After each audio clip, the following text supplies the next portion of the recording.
আসলে অনেক বছর পর কাজ করা, অনেক অচেনা মুখের মধ্যে চেনা জীবন খুঁজে পাওয়া, তার জন্যে মৈনাকের ওপর ভরসা করে এই ছবি করা। এবং অবভিয়াসলি এখন রীতা ভুরি এই সময় এই প্রজন্মের পরিচিত অভিনেত্রী, নায়িকা, তার সঙ্গে কাজের সুযোগ এবং অনেক কিছু শেখা এই নতুন প্রজন্মের সঙ্গে কাজ করে।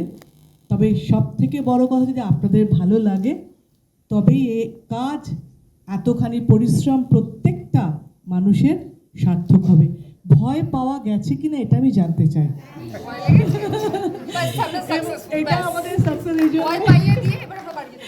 এইবারে মৈনাক কিন্তু প্রথম থেকে বলছিল, আমার নিজের ভয় ছিল, ভয়টা মানুষ পাবে কিনা। নর্মালি বাংলা ছবির ক্ষেত্রে হয় ভয়টা হাসির জায়গায় পৌঁছে যায়।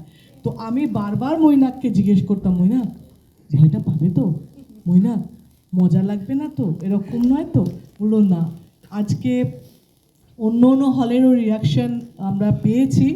একটা হলে টর্চ, তিনজন টর্চ জ্বালিয়ে সিনেমাটা দেখছিল, তাদের কমপ্লেন করে তাদেরকে পেছনে নিয়ে যাওয়া হয়েছে।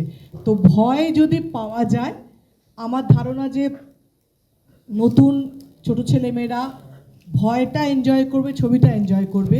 কিন্তু একটা বয়সের পরের মানুষরা মৈনাকের ভাবনাটাকে বুঝতে পারবে।